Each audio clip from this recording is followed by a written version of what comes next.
1231.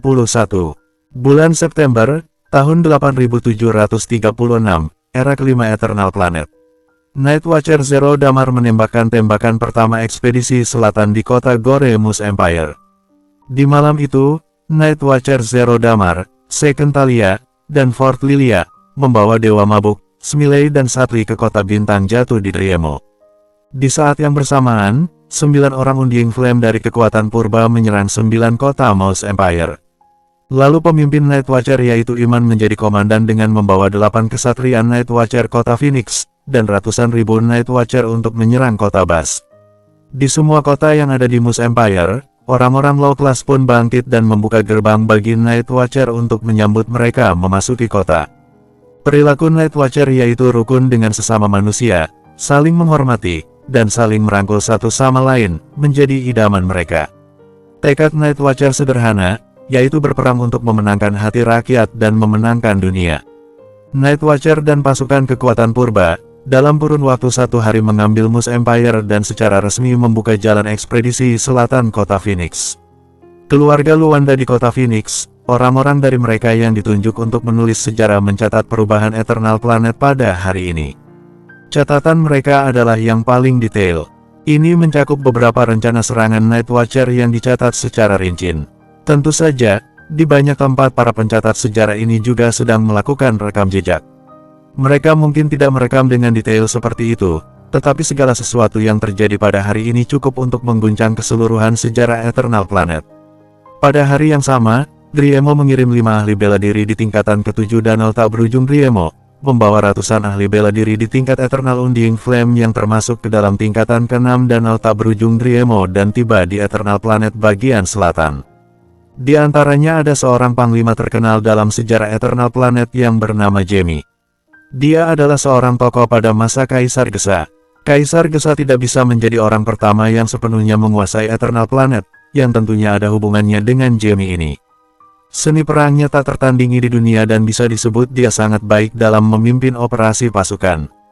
Teknik perang Jamie telah tersebar selama ribuan tahun di Eternal Planet. Setelah dia bergabung diperkirakan situasi Night Watcher yang menyapu sepanjang jalan tidak akan pernah terjadi.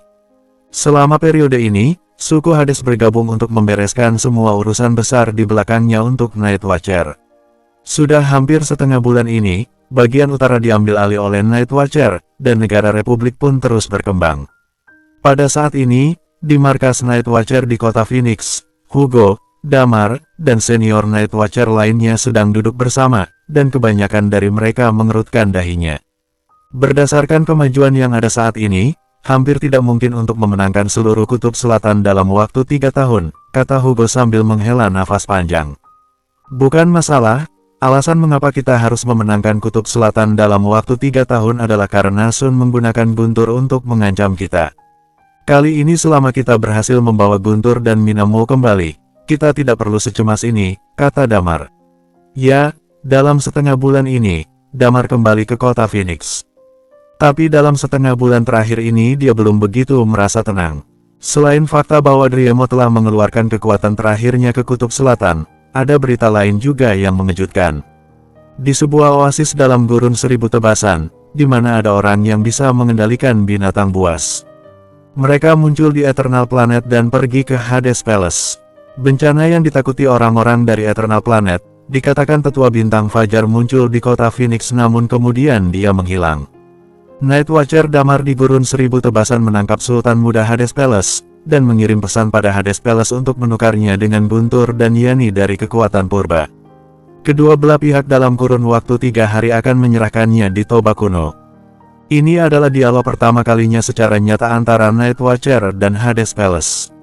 Setelah mendengar ucapan Damar itu, Hugo terlihat berpikir sejenak dan bertanya kepada Damar, apa kamu bersama Arlo dan yang lainnya? Kali ini, selain bertukar sandera, ini juga merupakan dialog langsung dengan Sun. Jadi aku akan membawa guru dan beberapa tetua lainnya. Selain itu, aku juga akan membawa Talia, Lilia, Winston, dan beberapa orang lainnya, kata Damar. Hugo mengangguk dan berkata, kita tidak tahu apa yang sedang dipikirkan oleh Hades Palace saat ini. Ini adalah pertukaran sandera, namun bahkan sebenarnya ini juga negosiasi. Lebih baik untuk kita lebih percaya diri. Selain itu, kalau bisa aku menyarankanmu sebaiknya tanyakan mengapa mereka menyerang bumi dan apa yang sebenarnya hal yang membuat mereka tertarik padanya. Damar pun mengangguk dan berkata, ya, kami akan kembali membahas itu saat bernegosiasi. Sekarang berita telah menyebar. Aku juga tidak tahu apakah akan ada tindakan yang diambil oleh Riemo. Dengan karakter permaisuri yang seperti itu, pastinya mereka akan mengambil tindakan, kata Hugo.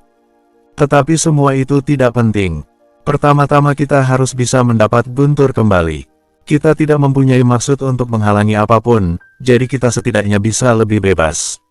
Damar pun mengangguk. Setelah Guntur kembali, maka tidak akan ada ancaman lagi dari Sun. Apakah dia ingin ekspedisi selatan atau ke utara, maka itu bukanlah suatu masalah. Terserah mereka untuk membuat pilihan mereka sendiri. Mereka tidak perlu lagi memikirkan Hades Palace. Kapan kalian akan bersiap untuk berangkat? Hugo kembali bertanya. Kita akan memulainya hari ini. Kita harus pergi ke Huricane Canyon untuk menemui guruku dan yang lainnya. Setelah kita semua berkumpul, lalu kita semua akan pergi ke Toba kuno bersama, kata Damar. Hugo mengangguk dan berkata, baiklah, selama periode ini di wilayah selatan, kita fokuskan pada pertahanan. Jika permaisuri mengambil kesempatan ini untuk melakukan serangan, yang aku khawatirkan adalah aku harus menyerahkan beberapa tempat di sini dengan situasi tanpa adanya kalian. Damar mengangguk dan berkata, urus saja apa yang bisa kamu lakukan. Setidaknya jangan sampai membiarkan orang-orang biasa itu terlalu banyak mati di bawah peperangan. Setelah berdiskusi sebentar, Damar dan yang lainnya pun pergi meninggalkan kota Phoenix sambil membawa Gania. Mereka pun tiba di Huricane Canyon. Selama waktu ini, Dewa Mabuk, Smile, dan Satli tinggal di Huricane Canyon. Setelah menemui mereka bertiga, kedelapan orang itu langsung pergi ke Toba kuno. Di dekat Toba kuno, ada sebuah kota bernama Kota Fen. Tempat ini juga merupakan tempat dengan pemandangannya yang terkenal di Eternal Planet. Dikatakan bahwa di dekat Toba kuno, akan terdengar suara seperti suara piano, yang bisa membuat orang rileks dan bahagia. Tapi kali ini, di dekat Toba kuno itu benar-benar tidak ada orang yang berani pergi keluar. Kebanyakan orang tahu bahwa Senior Night Watcher dan juga Hades Palace selama beberapa hari ke depan akan berada di Toba kuno untuk melaksanakan pertemuan. Kota ini berada di tengah-tengah Eternal Planet, yang dimana sekarang ini berada di bawah kendali Hades Palace. Setelah Damar dan rombongannya tiba di kota, Wendy mengirim orang-orang suku Hades untuk menyambut mereka. Selama sudah 2 bulan terpisah dengan Wendy, Damar merasa temperamen Wendy menjadi lebih acuh tak acuh. Ketika dia tersenyum pada Damar, senyumnya menjadi sedikit tidak wajar, dengan terasa sedikit kecanggungan. Melihatnya yang seperti ini, Damar bahkan sedikit menyesal telah membawanya ke jalan ini. Meskipun Wendy hari ini memberinya perasaan yang sangat kuat, gadis yang dulunya lucu dan banyak tingkah itu telah benar-benar telah menghilang. Wendy yang sebagai Night Watcher tentunya akan pergi bersama Damar ketika dia pergi untuk bertukar sandera dengan Hades Palace. Mereka mengatur agar Damar dan yang lainnya tinggal di sebuah halaman, di mana Wendy tentunya juga akan ikut. Kemudian Damar pun bertanya, bagaimana? Apakah orang-orang dari Hades Palace sudah tiba? Sementara ini belum terlihat jejak kedatangan mereka. Di sebelahnya, Lotus menggelengkan kepalanya sambil berkata, kemungkinan mereka baru datang di hari yang ditentukan. Kalau begitu kita tinggal dulu saja di sini. 2 hari kemudian kita yang akan secara resmi menemui mereka, kata Damar dengan tatapan yang serius. Damar memiliki 2 urusan perihal kedatangannya ke Eternal Planet. Pertama, menghancurkan 4 keluarga utama. Kedua, menyelidiki Hades Palace. Mereka adalah bentuk ancaman nyata bagi bumi. Kini keempat keluarga besar itu telah menjadi bagian dari masa lalu, akan tetapi Hades Palace sendiri sudah seperti masalah yang begitu besar bagi Damar. Namun sejauh ini, rasa partisipasi mereka tidak berjalan dengan begitu baik. Mereka belum berperang dengan Hades Palace. Sebaliknya, dia masih harus berurusan dengan 8 kekuatan utama terlebih dahulu. Kali ini dengan adanya pertukaran sandera ini, Damar akan melakukan percakapan secara resmi dan langsung dengan Hades Palace. Dia sudah memiliki banyak pertanyaan untuk ditanyakan. Misalnya seperti mengapa Balwin selalu berada di bumi. Mengapa piramida bumi meledak ketika dia muncul. Sebenarnya apa yang dicari ketika pergi ke bumi. Mengapa juga harus menyerang bumi. Bersambung, 1232. Sebelumnya, dia tidak memenuhi syarat untuk bisa berbicara dengan lawannya itu karena dirasa tak sebanding, sehingga dia hanya bisa menerima dan melakukan semuanya secara pasif. Ini juga merupakan hal yang paling tidak bisa dia pahami. Sun, apa tampak seperti sedang melatihnya?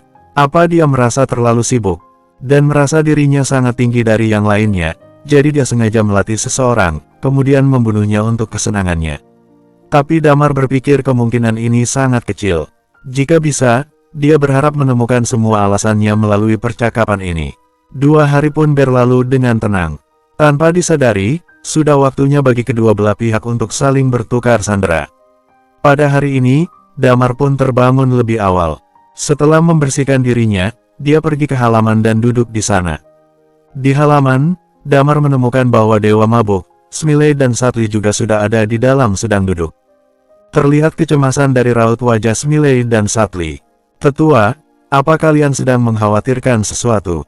tanya Damar sambil tersenyum. Smiley terlihat tersenyum masam sambil berkata, "Tentu saja aku merasa sedikit takut karena akan bertemu dengan Sun.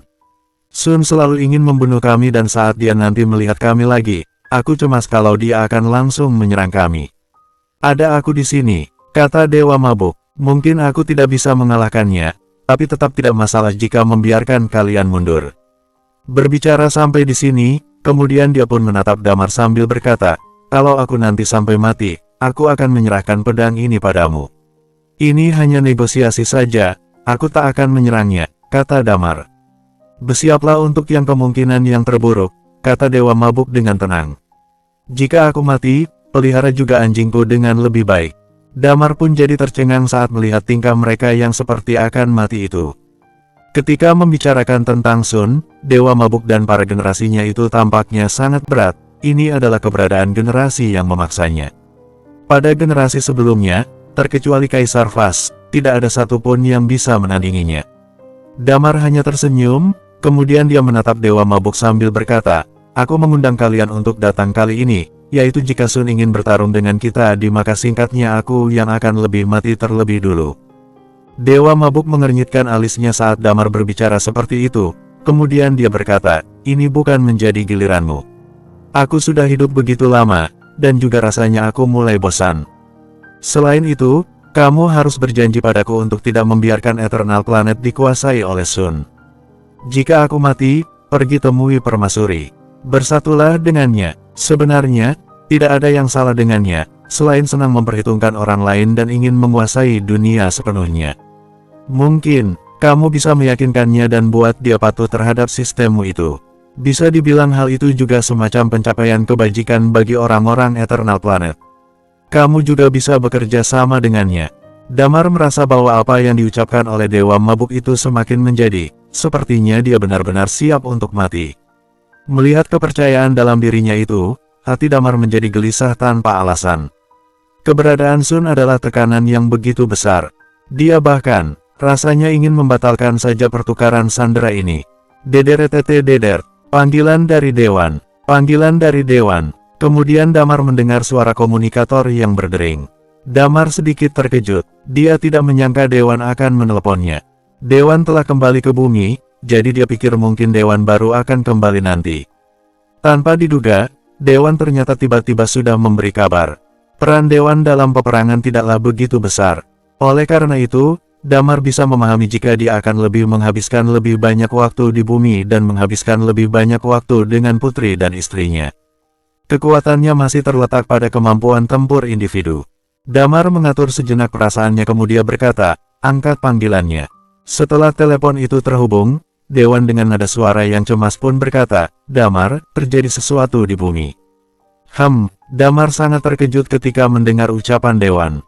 Dengan cepat dia berkata, "Apa yang terjadi?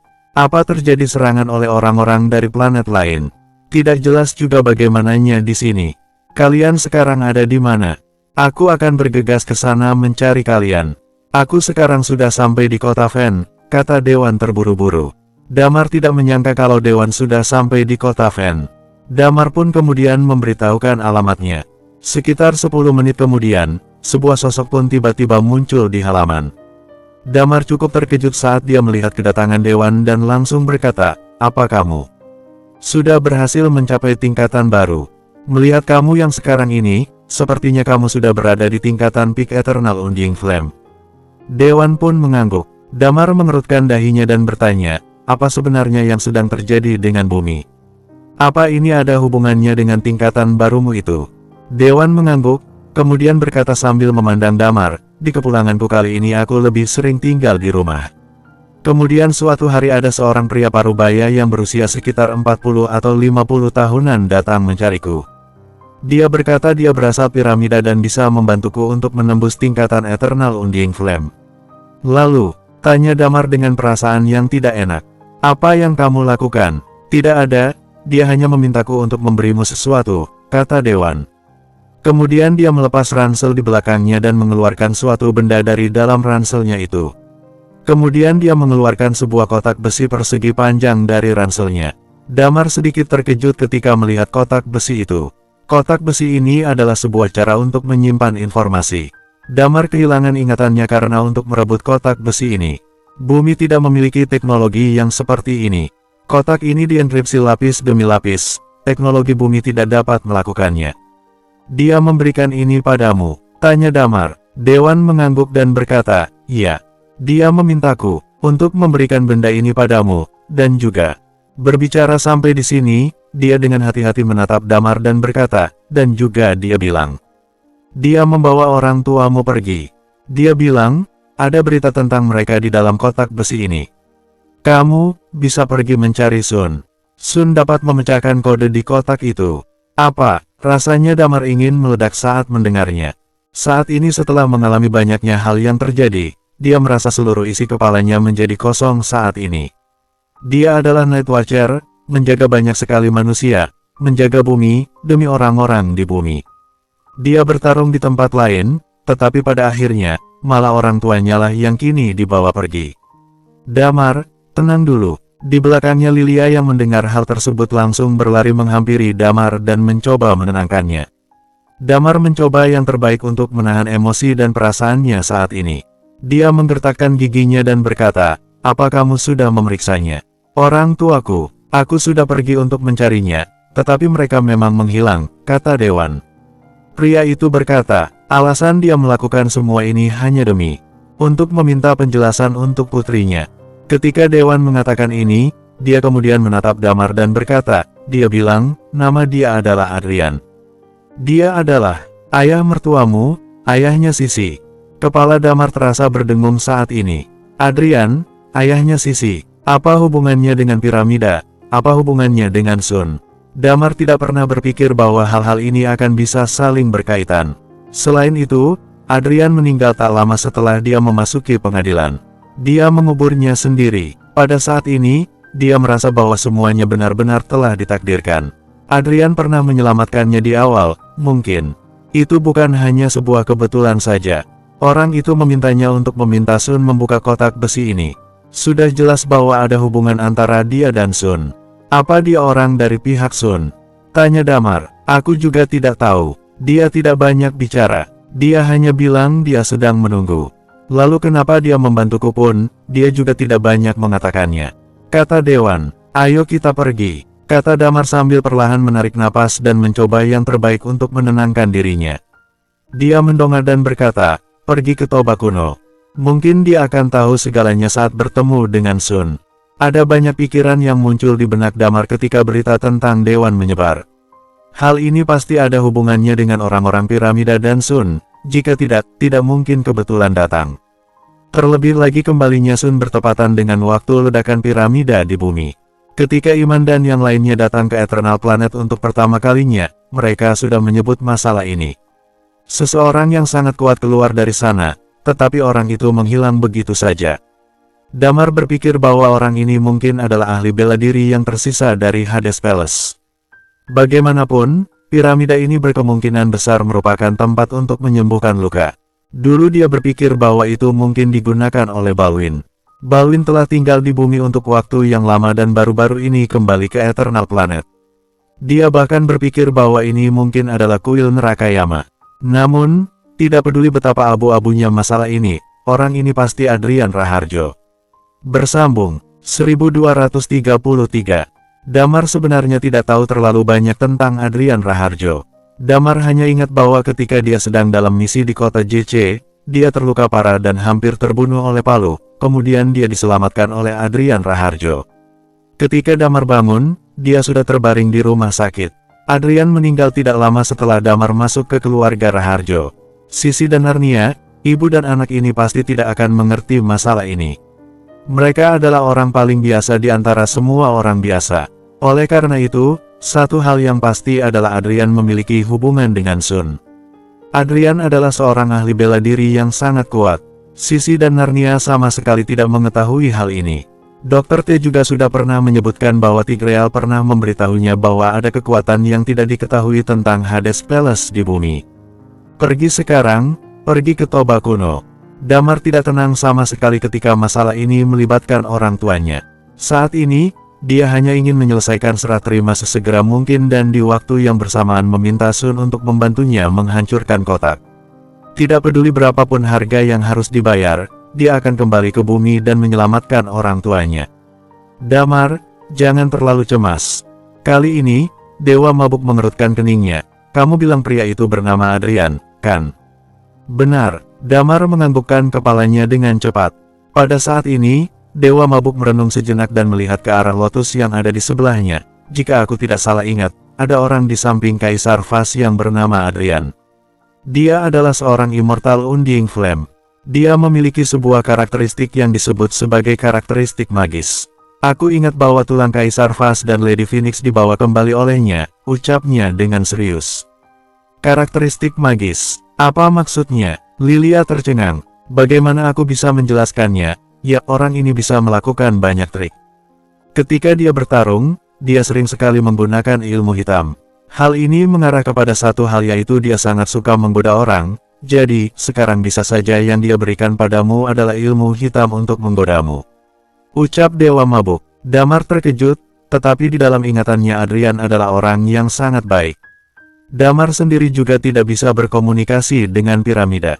Lotus melihat kotak yang ada di tangan Damar, kemudian merenung sejenak lalu bertanya, Damar, apa aku boleh melihat kotak itu sebentar? Damar mengangguk dan menyerahkan kotak tersebut. Lotus melihatnya secara sekilas kemudian merenung sejenak. Enkripsi kotak ini tidak rumit. Harusnya Hades Palace kami bisa membukanya. Masih ada waktu sebelum janji dengan Hades Palace dimulai, mari kita coba membukanya. Ucapnya. Damar mengangguk. Setelah kepanikan yang singkat, emosinya perlahan mulai jauh lebih stabil. Lotus memberi perintah dan seorang pria parubaya datang dengan segera. Dia mengambil kotak tersebut dan melihatnya sebentar. Ini adalah kotak plum, tampaknya ada total 3 enkripsi, ucapnya. Bisakah kamu membukanya? Tanya Damar. Aku akan mencobanya, jawab pria tersebut. Setelah itu, pria tersebut mulai bermain-main dengan kotak itu. Setelah beberapa saat akhirnya terdengar suara letupan secara tiba-tiba. Kotak persegi panjang itu tiba-tiba terbuka dari kedua sisi. Pada saat yang sama ada suara yang mendadak terdengar dari dalam kotak. Sun, kamu benar-benar keterlaluan. Suara itu tiba-tiba membuat Damar berhenti sejenak. Pertama ada suara yang tiba-tiba berderik dan kemudian cahaya diproyeksikan darinya dan tercetak di dinding di sebelahnya. Ternyata dia, pada saat ini, Dewa Mabuk dan Lotus mengatakan hal ini di waktu yang bersamaan. Gambar di dinding memperlihatkan bahwa peralatan yang digunakan untuk merekam ini sepertinya belum canggih. Gambar yang terlihat tidak sejelas milik Eternal Planet. Damar sempat terpaku ketika melihat orang yang tergambar di dinding. Orang ini terlihat berusia sekitar 40 hingga 50 tahun. Dia memiliki rambut yang panjang dan ada kelembutan yang tergambar di wajahnya. Namun, meskipun bisa dibilang bahwa dia sudah cukup tua, tetapi dia masih terlihat sangat tampan. Penampilannya benar-benar sangat mirip dengan Adrian dalam ingatan Damar. Namun, hal yang berbeda adalah ada cibiran dan kebencian yang terlihat dari ekspresi orang di dalam rekaman itu. Sun, jaga baik-baik lehermu. Kamu tunggu dan saksikan. Kamu akan benar-benar mati kali ini. Setelah mengatakan hal ini, ada senyuman tipis yang melengkung di sudut bibirnya. Kali ini, senyumannya menjadi sedikit lebih ramah. Adrian berkata, Damar, singkirkan kotak ini dari orang lain. Di belakang masih ada 2 lapisan rahasia. Aku akan memberitahumu cara membuka kuncinya dan hal selanjutnya yang ingin aku katakan hanya kamu yang boleh mendengarnya. Semua orang lain yang ada di sana terpaku. Dewa Mabuk menghela napasnya dan berkata, "Orang ini, aku tidak menyangka bahwa dia masih hidup.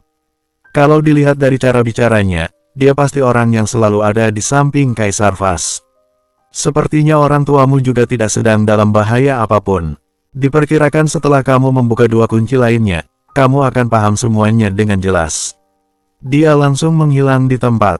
Semua orang lainnya melihat Dewa Mabuk pergi, mereka langsung mengikuti. Lilia melangkah ke depan Damar dan meremas tangannya. "Karena gurumu sudah mengatakan hal ini, maka harusnya tidak akan ada masalah. Kamu jangan terlalu khawatir," ucapnya menenangkan Damar. Hati Damar sedikit menggantung, tetapi dia masih tetap mengangguk kepada Lilia. "Aku tahu." Orang-orang di sana perlahan pergi dan Damar mengutak-ngatik kotak itu sesuai dengan metode yang dikatakan oleh Adrian. Setelah beberapa saat, ada suara klik yang menggema. Tirai cahaya pertama ditutup dan tirai cahaya kedua diproyeksikan ke dinding. Di tirai yang tipis ini, ada sebuah rekaman gambar. Di dalam rekaman gambar itu, Adrian sedang memegang kamera seperti ponsel. Di belakangnya ada sebuah meja dan di sana ada orang tua Damar yang sedang duduk minum teh. Ada senyuman yang tergambar di wajah mereka berdua dan mereka tidak seperti berada dalam bahaya. "Kemari, beri salam pada Damar," ucap Adrian. Dalam video itu, Rudy dan Maya mengangkat kepala mereka dengan cepat. Rudy membuka mulutnya, "Damar, jika tugasmu sudah selesai pulanglah dengan cepat. Ibumu terus menyebut namamu. Jangan dengarkan omong kosong ayahmu. Ada hal besar yang harus kamu lakukan dan kamu bisa kembali kapanpun setelah menyelesaikan tugas tersebut," ucap Maya. "Satu lagi, jika ada waktu, bicarakan ini dengan Lilia. Kalian harus punya anak. Aku tahu kalian sibuk dan kamu tidak perlu khawatir siapa yang mengurus anak itu. Aku dan ayahmu yang akan mengurusnya," lanjut Maya dengan senyuman. Pupil mata Damar langsung sedikit memerah ketika melihat kedua orang tuanya duduk dengan tenang dan tidak terjadi apapun pada mereka, bahkan Damar bisa mendengar suara mereka. Sejak memasuki Night Watcher, dia sangat jarang bertemu atau menghubungi orang tuanya. Kedua orang tuanya sudah menyelesaikan ucapan mereka. Adrian menyuruh mereka meninggalkan tempat itu sekarang. "Tenang saja, informasi yang kusampaikan pada Dewan hanya gurauan. Aku hanya ingin melihat ekspresimu setelah mendengar apa yang dikatakan oleh Dewan." "Cukup menarik pastinya," ucap ayah Damar sembari berjalan keluar ruangan. Ada senyuman yang muncul di wajah ayahnya ketika mengatakan hal ini, tetapi senyuman itu menyiratkan sesuatu yang aneh. "Ilmu hitam seperti ini hanya sebuah hukuman untukmu. Siapa yang menyuruhmu dan putriku bercerai?" ucap Adrian dengan mendengus dingin. Setelah mengatakan hal itu, dia berjalan masuk ke dalam ruangan dengan tenang. Dia mempersiapkan alat rekaman, dan duduk di depan kamera dengan serius. "Baiklah, izinkan aku memperkenalkan diri secara resmi. Aku adalah Adrian, saudara laki-laki dari Kaisar Vas. Orang yang menarikmu. Aku tidak tahu apakah kotak ini dibantu buka oleh Sun atau orang lain. Semoga pilihan pertama yang menjadi jawabannya. Hal itu berarti kamu sudah punya kemampuan untuk berbicara dengan Sun. Ini adalah hal baik. Jika kamu dibantu oleh pihak lain untuk membuka kotak ini, maka kamu harus mengingat baik-baik semua yang ingin aku katakan selanjutnya." Saat itu bumi diserbu oleh Hades Palace. Aku tidak mau mengingat lagi situasi tragis pada saat itu. Pada saat itu, hampir semua orang di bawah tingkat Undying Flame mati begitu saja. Kami menghancurkan Hades Palace dan mereka melarikan diri ke Eternal Planet. Pada saat itu, Kaisar Vas dan Lady Phoenix benar-benar sangat marah dan mengambil keputusan untuk melakukan serangan balik. Pesawat kami tiba di Eternal Planet. Jelas, Adrian tidak tahu bahwa Damar dan Talia telah mengetahui apa yang terjadi kepada mereka di Eternal Planet. Setelah itu, dia membicarakan banyak sekali hal yang terjadi pada masa itu. Mereka memasuki Eternal Planet dan bekerja sama dengan 8 kekuatan utama hingga pada akhirnya mereka terbunuh dan lainnya. Adrian menghela napasnya setelah menceritakan semua hal itu. Kaisar Vas benar-benar sekarat dan semakin dekat dengan kematian. Hal itu membuat Lady Phoenix harus menemukan tulang naga. Hanya dengan tulang naga, dia bisa membunuh Sun. Namun, pada saat itu beberapa orang dari 8 kekuatan utama yang mengkhianatinya. Lady Phoenix mundur dan pada saat itu ada seorang pria bernama Arlo yang menyelamatkan kami. Sebagian besar dari kami menetap di Eternal Planet dan aku membawa mereka untuk kembali ke bumi seraya mencari tulang naga. Ketika Kaisar Vas sekarat, dia menyebutkan bahwa tulang naga akan muncul di kampung halaman kami. Setelah aku kembali, populasi benar-benar layu dan butuh lebih banyak waktu untuk meningkatkan populasi. Namun, tulang naga tidak kunjung muncul dan aku perlahan akan menjadi tua. Ucap Adrian. Kemudian aku mencoba untuk melakukan sesuatu. Aku pikir aku bisa kembali ke Eternal Planet dan menemukan jejak Sun. Aku ingin membunuhnya hingga titik darah penghabisan. Bersambung, 1234. Di markas lama Hades Palace, aku bisa merasakan jejak napasnya. Ada sebuah piramida besar di tempat itu. Aku sangat ingin membelah piramida itu dan masuk ke dalamnya. Namun, kekuatanku tidak akan sanggup untuk membelahnya. Dalam keputusasaan ini, pada saat aku merasa bahwa batas waktu dalam diriku semakin dekat, maka aku kembali ke bumi dan menyembuhkan jiwaku. Setelah kembali ke bumi, aku punya keinginan untuk meniru piramida. Aku ingin membangun satu di bumi dan kemudian bersembunyi di sana. Aku rasa piramida dan alam semesta tampaknya membentuk sebuah hubungan yang misterius. Di dalam sana, aku merasa bahwa hidupku seolah perlahan pulih. Setelah itu, aku selamat. Di waktu berikutnya, aku sesekali akan keluar dari piramida dan terus mencari jejak tulang naga dan tulang phoenix. Namun, aku tidak bisa meninggalkan piramida terlalu lama. Jika aku pergi terlalu lama, maka vitalitasku akan habis. Aku telah mencari selama ribuan tahun dan setiap kali aku keluar dari piramida aku akan merasakan perubahan hidup dan kemajuan manusia yang terus berkelanjutan. Setiap aku keluar, aku akan menggunakan identitas yang baru. Aku mencari tulang naga dan di waktu yang bersamaan juga aku merasakan sendiri bagaimana hidup dengan berbagai kondisi. Aku menemukan banyak sekali jejak Hades Palace. Aku bahkan bertemu dengan Tigreal dan melawannya beberapa kali. Sudah, begitu saja yang aku lakukan selama ribuan tahun. Aku hanya menunggu dan akhirnya bertemu denganmu. Saat aku bertemu denganmu, aku yakin bahwa kamu adalah pemilik tulang naga. Tetapi kamu terluka sangat parah pada saat itu dan kamu kehilangan ingatanmu setelah bangun. Aku khawatir memang Tigreal yang melakukannya dan aku merasakannya sendiri pada saat itu bahwa waktuku sudah tidak banyak. Aku ingin kamu terus hidup dan setelah aku merasa bahwa vitalitasku sudah cukup, aku akan keluar dan mencarimu. Aku akan membawamu ke jalan ahli bela diri Kaisar Vas.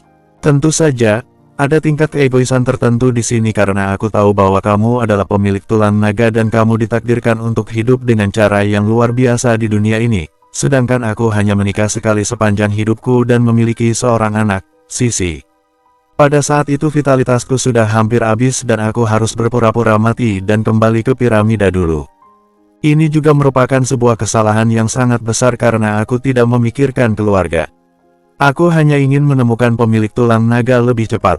Aku tidak terlalu peduli dengan pandangan Sisi ataupun istriku. Pada akhirnya hal ini menyebabkan perceraian. Wajar saja kalau Sisi memang tidak punya kebahagiaan sampai titik ini. Setelah membicarakan semua yang ada di dalam pikirannya, Adrian menghela napas beberapa kali. Belum lama ini, piramida yang aku bangun tiba-tiba runtuh begitu saja. Aku memperkirakan bahwa kemungkinan besar Sun sudah bangun. Aku juga keluar dari piramida kali ini, tetapi dalam beberapa tahun ini perubahan yang terjadi bahkan lebih dramatis dari yang bisa dibayangkan. Kamu membuka Burial Ground dan bumi benar-benar sangat cocok untuk ahli bela diri. Aku sudah melakukan banyak penyelidikan dan mengetahui bahwa kamu telah meninggalkan bumi untuk datang ke Eternal Planet. Aku benar-benar ingin datang dan melakukan yang terbaik, tapi pemulihan vitalitasku terbatas. Aku tidak bisa bertahan cukup lama. Oleh karena itu, aku memilih untuk tinggal di bumi dan memanggil beberapa Night Watcher untuk membuat mereka lebih kuat sesegera mungkin. Lanjutnya, hati Damar benar-benar tersentuh ketika melihat rekaman ini. Awalnya semua ini hanya ilmu hitam Adrian dan orang tuanya tidak dalam bahaya, tetapi dia secara tidak langsung mendapat pesan kalau bumi sangat stabil dan tidak diragukan lagi bahwa Adrian berdiri di pihaknya. Berikutnya adalah kata sandi lapis ketiga. Kamu harus mengingat setiap kata yang akan aku katakan selanjutnya. Ini semua tentang nasib bumi. Pada titik ini, mulut Adrian sedikit terangkat.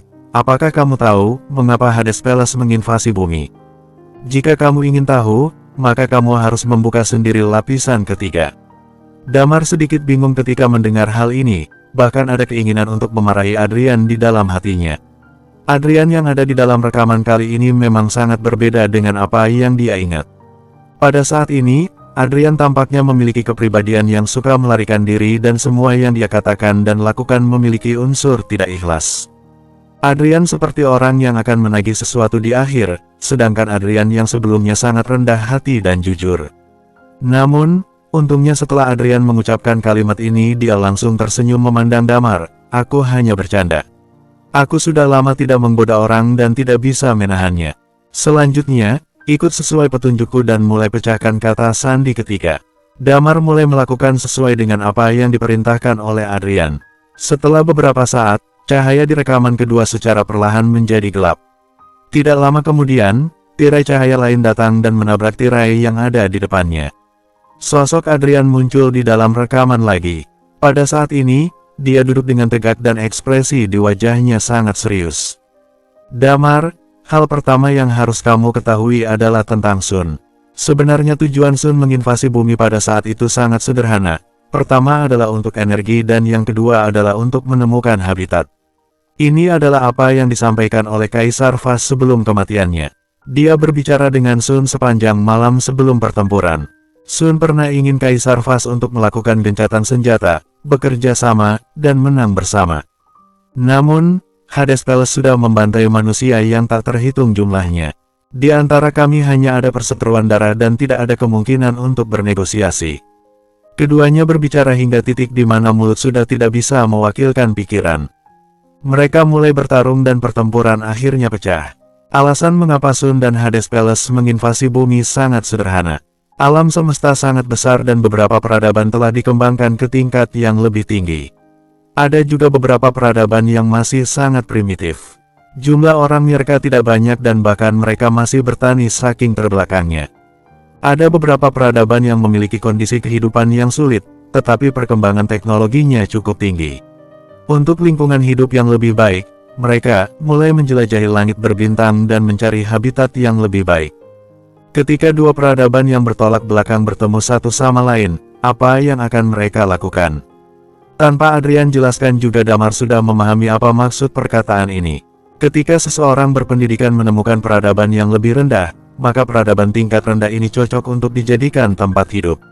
Apa yang mereka lakukan? Kemungkinan mereka akan mengambil alih dan menguasainya. Apa yang Sun lakukan juga sama seperti hal tersebut. Setelah seseorang mencapai tingkat kekuatan tertentu, dia akan berpikir tentang aturan, membuka wilayah, dan membuat sejarah. Alam semesta sangat luas, planet-planet yang lemah pasti akan dijajah.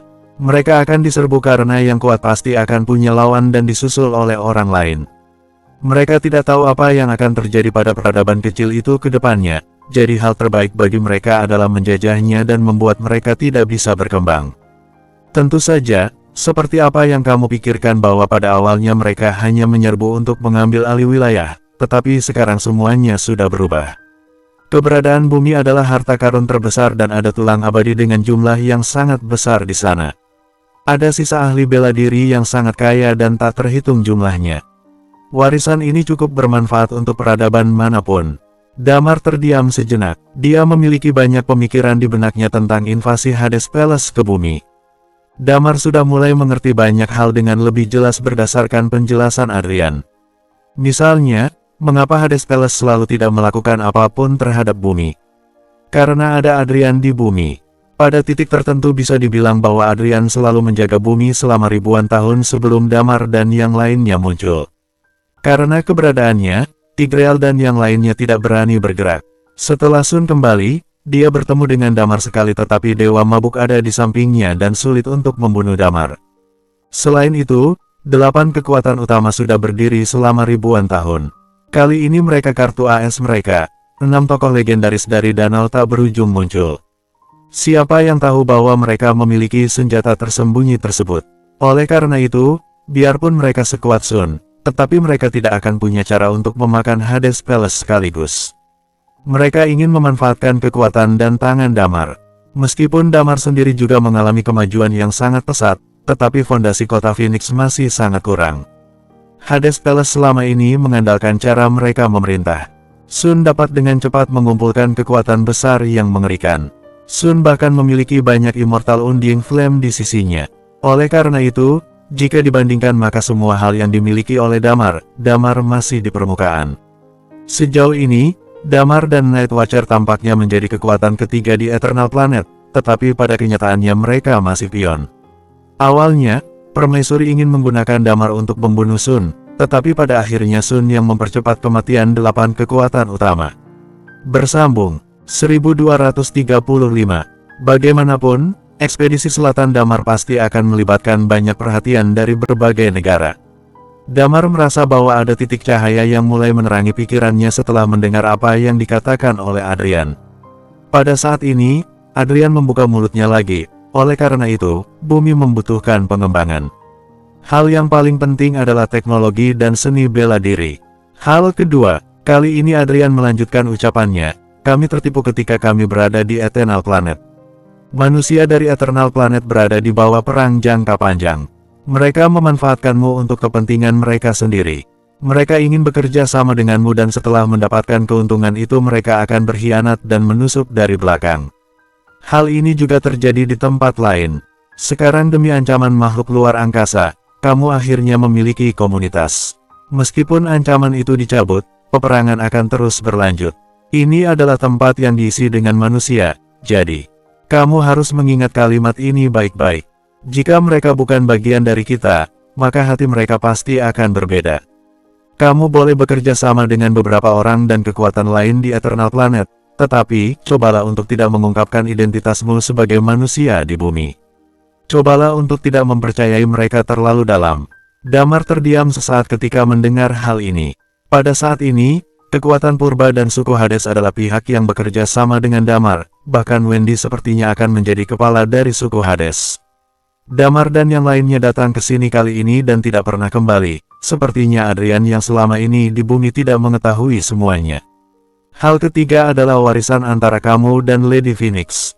Jelas, Adrian tidak tahu bahwa Thalia telah memperoleh warisan Lady Phoenix. Dewan sudah kembali, tetapi tidak menyebutkan hal itu kepada siapapun.